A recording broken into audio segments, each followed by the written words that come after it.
called in, and if they get called in, we wouldn't, otherwise it wouldn't, we wouldn't have no capability.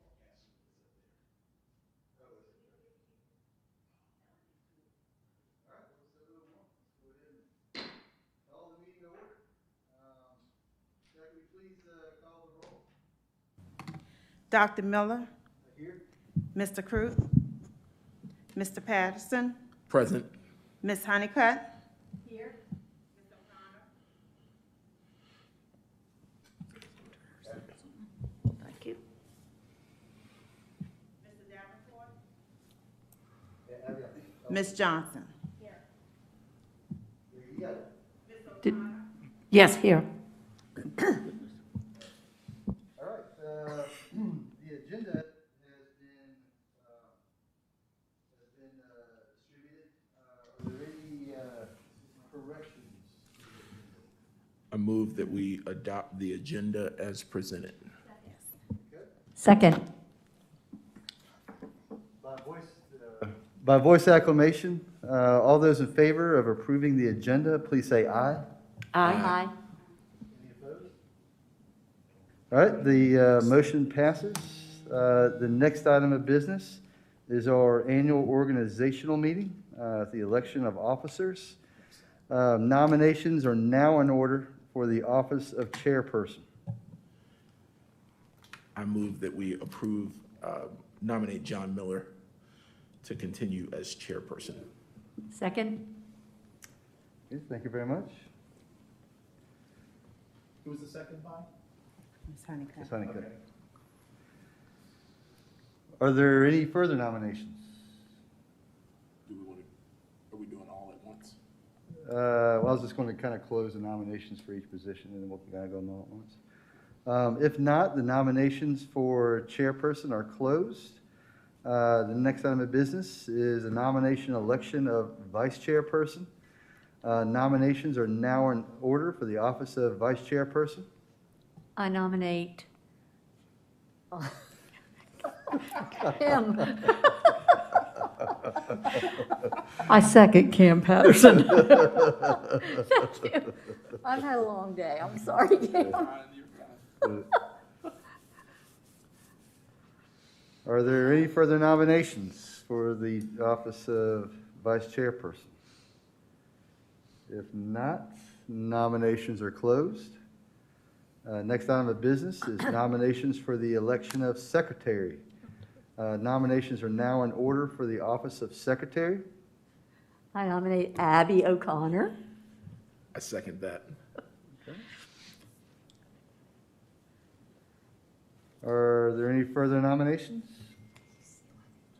If not, nominations are closed.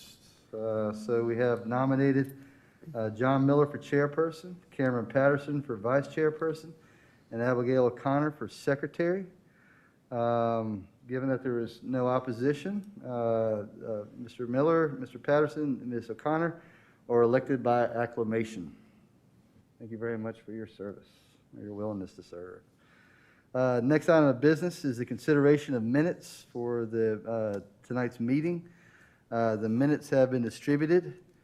Are there any corrections? Sir, I did want to make one correction. On the agenda, I had indicated September of 2020 as the minutes that you're approving, but it's actually June 23rd of 2021. Yes, sir. Thank you. Getting the band back together. I motion to approve the minutes from the June 23rd, 2021 meeting With the amendation. with the correction. Do I hear a second? Second.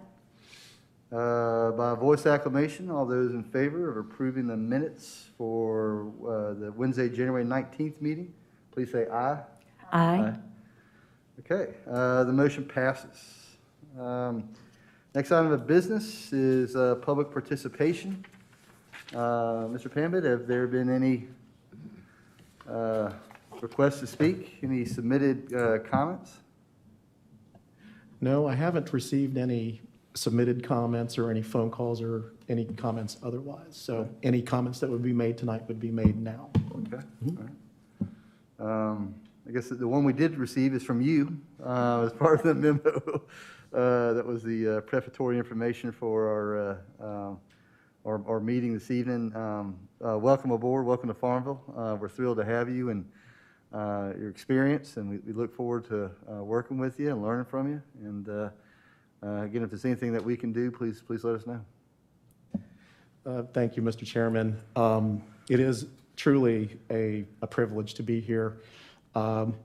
Certainly, there's a lot to say. I had made several remarks in my I guess my introductory notes to you guys, but Farmville is a place that I've always had my eye on in terms of just seeing what's going on here, because it is looked upon as what I would consider a model of how small town communities should be, or again, it's something that people look up to here in Virginia, and it's definitely a unique place to live, work, and play. And again, I'm very privileged to be here. I do want to thank Dr. Davis for selecting me and for him placing his confidence in me in this position, which I understand hasn't been filled for about 4 years. Mm-hmm. So it's been a while since the town has had planning support. But if there's anything that you would like to see happen in terms of support to the Planning Commission, certainly reach out to me. I know it's easier said than done, but what I would like to do is to sit down with each individual planning commissioner at some point over the next few months and just have what I call a jam session. So it's just an informal chat, nothing structured or anything like that, just to kind of get to know you guys, and also to understand your position on certain things, and understand that there's a new comprehensive plan, and I think everyone's got their take on what the comprehensive plan is and how we should be implementing that. Chairperson Miller and I, we sat down to lunch, I think it was almost 2 weeks ago, and we had a wonderful session. We went out to lunch and had a chat for about 2 hours, and I learned a lot. And I think that a lot of what came out of our conversation, I was gratified to see actually make it into some of the goals, because we talked about things like professional development and things of that sort. But when we get to that part of the agenda, we can delve a little bit more into it. But I am very pleased to be here. Thank you. Yeah.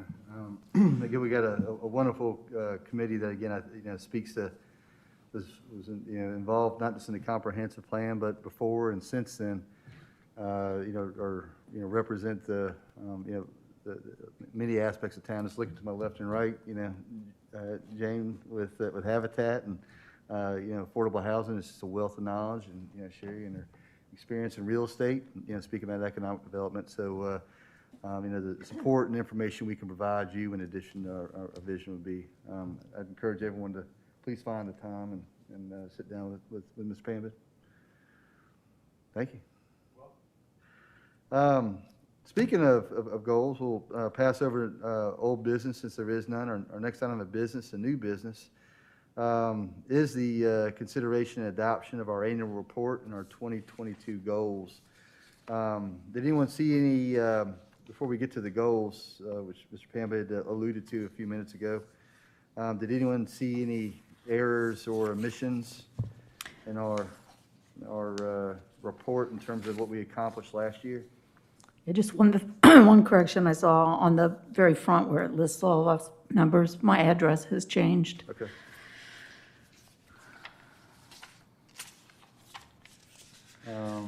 It should be 818 Creekwood Trail. Abby's got deer for neighbors now, not for Pardon? So Abby's got deer for neighbors now, not fraternity boys. Yeah. I have deer instead of frat boys now. It's great. Okay. Anything else in terms of kind of errors or omissions in terms of the work items from last year, or any of the other, anything else before I kind of speak about the proposed actions? Okay. Some of these have been standing items. Some of the first ones are bread and butter as a planning commission. The second has been a carryover from the last couple of years. I know several of us have benefited immensely from attending the professional, the Certified Planning Commission course. We're requesting that council please fund that opportunities for us. For those who've not yet gone, we'll take priority. And so Mr. Pamba did some research. This year they're all going to be held virtually. I know we have busy schedules, but Abby and Jane, if you have opportunities in your time, please. Yeah, but if oh, great, that'd be terrific. It really is I thought a revelation in terms of kind of helping understand how we're supposed to do our job. I'm still networking with some of the people I met. Nice. So please, if council approves that money, please check your calendar, check the schedule, and please attend. The next three are, as Mr. Pambit alluded to, things that he and I discussed. At least one of them is, the first one is something we've been thinking about for a while, but the next two were kind of new and collaborated with Mr. Patterson as well on these. For those who come on board, Jane, I think you're the most recent person. And again, you had some background in land use and thinking about housing and stuff, so this wasn't as much of a culture shock as it was for you, as maybe as it was for me personally. But in between, people's coming on board the Planning Commission or and their chance to go to the CPC course, it would be, I think, prudent for an onboarding and orientation program, something in-house, something brief that kind of covers the basics. We talked about how it could also be part of a larger, program. That was something that we had talked about a couple of years ago as part of our self-study, but COVID and other things have intervened, so that's an opportunity now, I think, to bring that back to the fore if y'all are still supportive of that. The other two are, even if you have gone to the Certified Planning Commissioner program, it's been a while since, I've gone. Again, it's been a while since we've met as a group, 6 months now coming on, or 7 actually. And, naturally, our skills, kind of get a little rusty. Our knowledge gets a little bit diminished in that time period.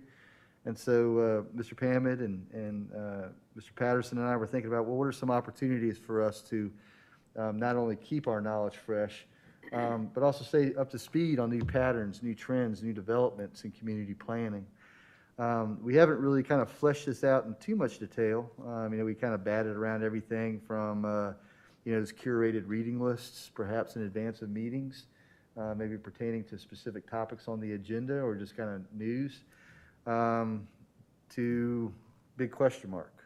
Again, it's just an opportunity for us to stay informed, so the decisions and the recommendations that we make to council are informed and responsible, and with kind of the goal that we're not only doing our due diligence, but that we're increasing the confidence that council has in our recommendations, that the people that before us that we're listening and thinking about, but also the public in general, they have faith in the credibility of what we're doing.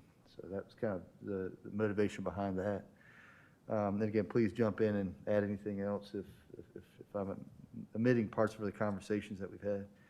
And then the next to last thing, the capital improvement plan, or the CIP, the town passed its most recent one in June.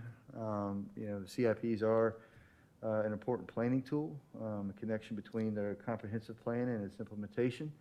It's something that we've, as a planning commission, we've not been involved with in the past, and I don't think we're kind of demanding anything to get involved any more of it right now. It's just something I think we ought to learn about, since it is an important tool on the workbench of municipal planning. So I think that's just another kind of file along with the professional development, just something to learn about, something to educate ourselves on and take a look at it, and that's about it. Thoughts? I'll go ahead and follow up with some thoughts on everything that Chairperson Miller just expounded on. These 6 items, I think that it's a good set of goals. But starting out with the first one, review issues and discretionary cases as needed. As John mentioned, that is your bread and butter. That is one of the stated functions of a planning commission in state law. So when we have discretionary land use cases, it's typically a 2-step process. You know, you go to planning commission for a recommendation, and then you go to town council. I'm not telling you anything that you don't already know or haven't done over the past couple of years. We're currently in, with regards to item number 2, we're currently in budget prep right now. So all the department heads are getting their numbers together, and in a couple of weeks, we'll be taking a first stab at that with Dr. Davis, with the town manager. And as far as the Certified Planning Commissioner course, first of all, just generally, I feel like that is, you know, to have that certification certainly increases your personal credibility as a planning commissioner. The goal would be to achieve 100% certification. Of course, that's dependent on time. It's about a 10-week commitment. It's essentially a correspondence course. There aren't any quizzes or anything like that. At least when I took it several years ago, it was basically you do the reading assignments, you write a little bit about it, and then you submit that. I don't think that's changed that much, but I think the bottom line is that if the Planning Commission and the Board of Zoning Appeals, for that matter, because there is a sibling course for BZA members, also done by the Land Use Education Program, which is done by VCU, that you know, it's important to get that background knowledge in terms of what your function and what your responsibilities are as a planning commissioner. There's a lot that goes into that. There is also a graduate seminar, quote unquote graduate seminar, that they put on for folks who have been through the course already. And I don't think it's necessarily limited to people who've taken the course and passed the course. But John, you had mentioned ongoing training, and that's typically an annual to a biannual thing where you get briefs from subject matter experts. New legislation, new Supreme Court cases that might affect how you deliberate certain cases. So that's all kind of wrapped up in that land use education program, and certainly staff will keep an eye on those opportunities for you, and when they become available, we'll make you guys aware of those. Establishing an onboarding program for new commissioners and staff.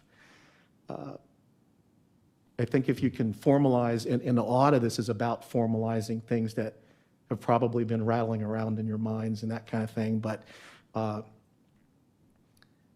what we're doing on the staff side is developing manuals, checklists, indexes, that kind of thing, so that we rely less on institutional knowledge, and that we're able to pass on a standard set of, you know, standard knowledge from quote unquote generation to generation. But in terms of the Planning Commission, having that onboarding and that onboarding program will show everybody that, you know, we're serious about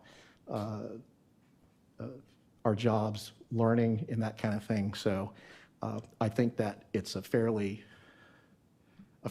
easy thing to do. It's just a matter of putting pen to paper on that. If it's a matter of a basic, you know, this is what the Planning Commission is, this is what it does, this is what the comprehensive plan is, here are your bylaws, that kind of thing. A packet that maybe we can hand out to new planning commissioners as part of an onboarding program. Develop informal professional development program. That's kind of a similar thing, kind of like what you said. It could be a reading list, it could be upcoming training dates, that kind of thing. But that is just to also reinforce what I said about the Certified Planning Commissioner course, to to increase your skill set, to deepen your knowledge about the planning field. And that could take any, it could manifest itself in any number of ways. But trying to increase your credibility and your skill set is the basic premise there. Review CIP, same thing. There's a provision in state law that says the Planning Commission may review the CIP, but basically what you're proposing to do is to kind of take an independent, unofficial, but serious look at the CIP. So those are some of the reasons we see as a staff why you should follow through on these goals.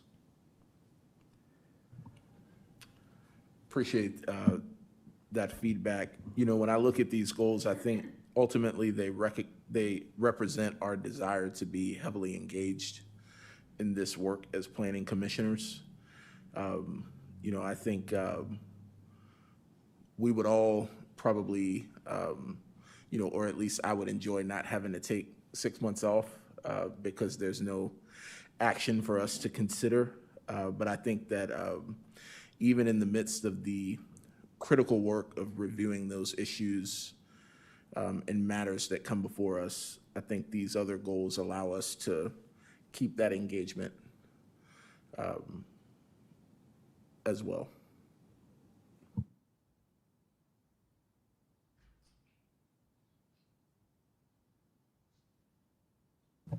Other thoughts or comments?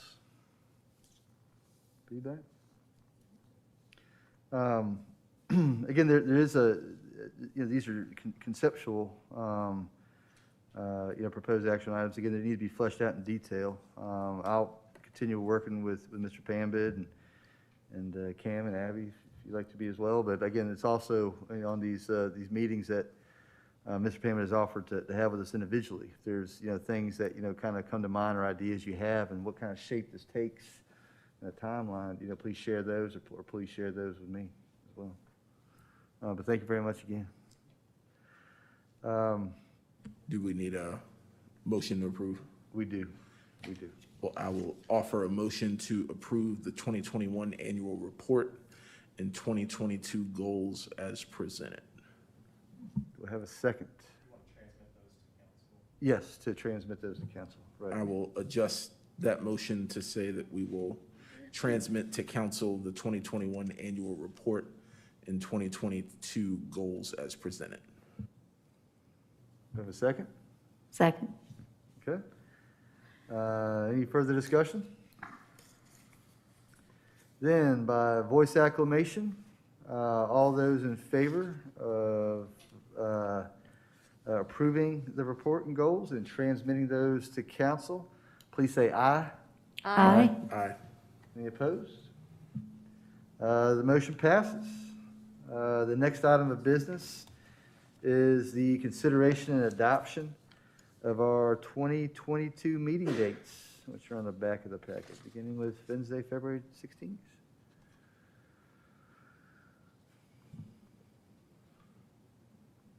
I move that we approve the 2022 meeting dates as presented. Okay. Any further discussion?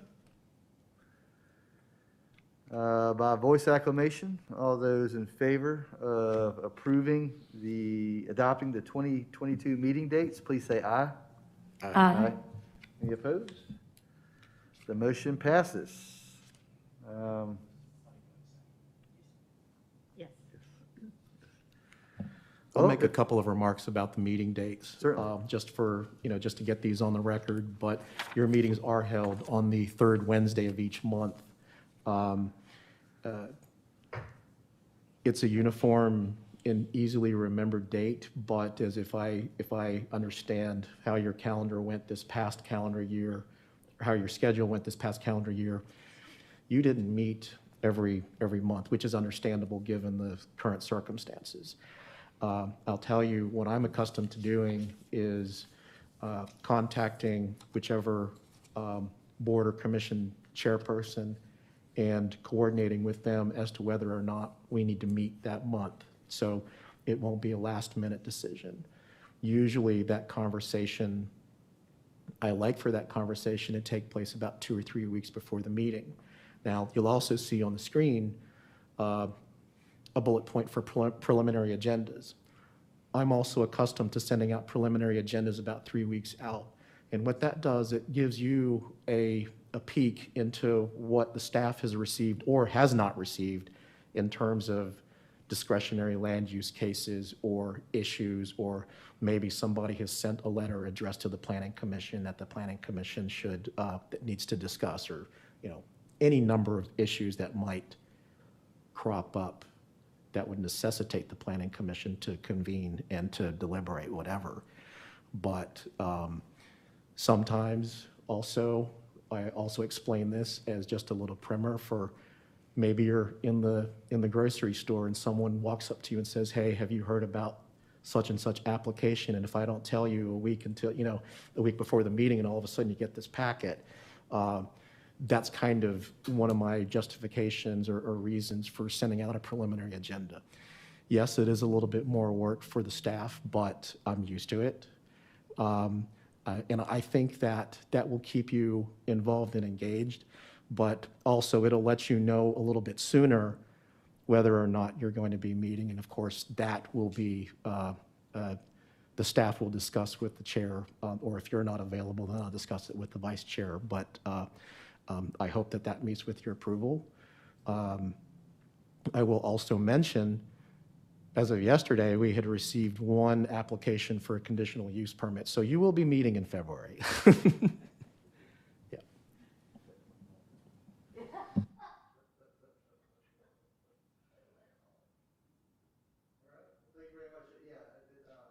Mr. Pam, I'm grateful for especially kind of the lead on that. So we have an opportunity to inform ourselves and ask questions ahead of time and come prepared and to do the town's business. And just to follow up on that, that is one thing that, if I can be so bold as to raise an expectation of mine for you guys, is that you do inform yourselves ahead of time. You call staff, let us know if you have questions. I understand that questions can pop up at the very last minute, maybe during a meeting, but if there's a question that you have as a result of examining the materials that we send to you, or if you've heard on the street about someone who has applied for something, certainly come to staff and we can consider whatever that issue is. But again, I think that'll just make for better decision making. I don't like surprises. Right.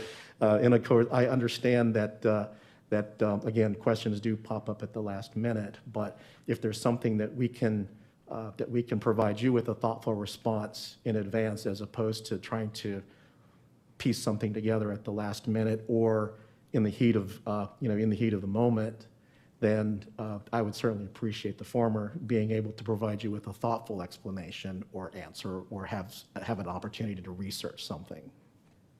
Great. And that, yeah, okay. I think that is definitely a good thing for us to remember.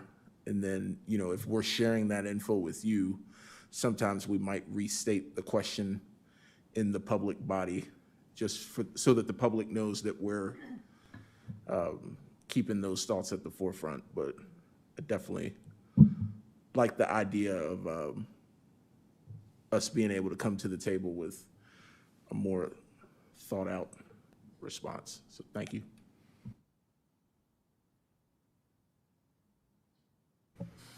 Other comments? Thoughts? Do I hear a motion to adjourn? So If there is no moved. further business. We'll have a second. Okay, all right. By voice acclamation, all those who are in favor of adjourning, please say aye. Aye. All right, the meeting is adjourned. Thank you all very much.